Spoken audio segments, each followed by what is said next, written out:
Welcome back to The Project. Well, this week I sat down with Brodie Donegan, an extraordinary Sydney woman who lived through an experience that would terrify any parent, and just a few short years later lived through another. Brodie was just weeks away from giving birth to her fourth child when she went for a routine checkup. They did all the measurements, everything was going fine. The radiographer was like, why are you even here? Like, you don't need to be here. And then she just sort of froze and then said, oh, I've just seen something that I need to go talk to somebody about. I'll be back in a minute. And my heart just sank. The scan had detected a growth on her baby's skull. Within days, Nixon was born via caesarean section. As soon as he was out, there was no mistaking the lump on his head. And so they said, look, we don't know what type of tumour, but it's definitely a tumour. We said we didn't want to know statistics. So they just said it's not worth not trying. So I also felt that meant it was really bad. It was a terrifying wait for Brodie and partner Nick as their one-week-old son went into surgery so doctors could determine the extent of the growth. But it wasn't the first trial the couple had been through. 6 years earlier, on Christmas Day 2009, Brodie had been pregnant with their second child when the unthinkable happened.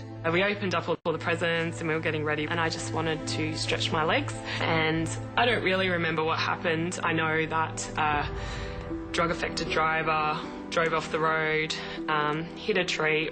I was in between on the grass between the two trees, collected me and then ended up in the second tree. Brodie was flown to hospital. Her baby Zoe, just 6 weeks from birth, didn't make it. I remember coming out of recovery and asking everybody, and nobody would tell me anything, which I was pretty sure meant that she didn't. And then my partner had to come in and tell me. It was pretty tough. Because Zoe was still in utero, New South Wales law didn't register her as a death, but as an injury to Brodie. The driver of the car that ran into you only got 9 months. Yeah. And was charged with dangerous driving causing grievous bodily harm. Yeah. There was no admission that a little baby died. No, she was just listed with my injuries. So we also felt that was pretty unfair and just didn't recognise, I guess, the loss that we felt we had suffered. The lack of legal recognition made an unbearable situation worse. Brodie and Nick tried to get the laws changed to prevent other parents from going through the same thing. But after a decade of promises, nothing has happened. In the wake of the accident, Brodie spent 6 weeks in hospital recovering from her injuries. It would be 5 months before she was able to walk unaided, but she still set herself a seemingly impossible goal. I kind of was a little bit silly, and when in hospital I knew I needed a bit of a goal, so I signed up for City to Surf that year and I did it and I talked all of my family into doing it too. Brodie completed the run while pregnant with her first son, Lachlan. Lachlan was born happy and healthy, and it felt like the family had overcome misfortune. Until 2015, when they discovered the tumour on baby Nixon, and Brodie sat with her doctor trying to come to terms with it all. And so I remember him sitting there and holding my hands and saying, you have good coping skills, you can get through this, use that strength from what happened with Zoe and you can do this. And I was terrified. Nixon began life with chemotherapy, surgery and hospitals, and the tumour began to shrink. And it made us feel like everything was working, that it was going to possibly be okay. So I think that's when I started getting a bit of hope that we might get through this. Now in remission, Nixon is thriving and getting ready to start kindergarten. And how are Ashley and Lachlan with him? They're really good, and I think probably the two older ones are much more caring to Nixon than he necessarily is to them, because he doesn't remember being sick. There was a girl that was exactly the same age, had the same tumour in the same hospital, and then we met another baby that had the same tumour, and then another boy, and the other little girl is doing really well now, and the two other ones didn't make it. So we kind of feel that we should do something for them, because, I know how hard it is to lose a baby, and I know how hard it is to lose a child, and I don't want other people to have to do that. I feel an empathy because... Sorry. Sorry.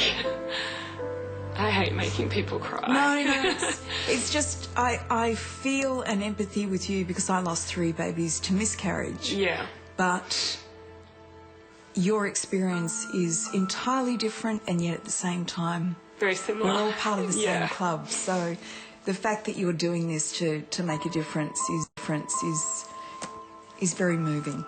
I can't not do something, and so we just, we're really lucky to have Nixon. We're really lucky to have Lachlan and as well, and I'm really lucky to be here because I could have easily not been here as well, and then Ashley wouldn't have had me either. So I kind of feel like I'm supposed to do something. This year, Brodie and Nixon will be taking part in the Children's Cancer Research Institute's CEO Dare to Cure Challenge in Sydney on October 23, where business leaders will undertake a series of dares to raise money for children's cancer research.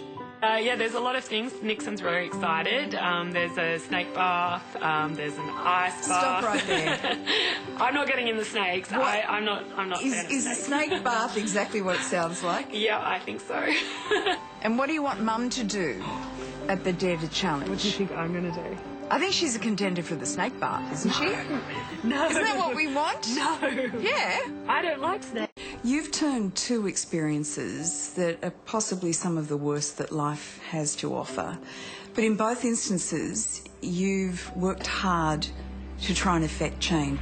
On some level, is part of that a coping mechanism? I think so. I felt with Zoe that I didn't want her death to be in vain, so I wanted some good to come out of it. It helped me, I think, as much as I was helping other people, it helped me. It gave me a bit of a purpose and something to focus on and not to sit and think about what life could have been. And so I kind of feel that we should help.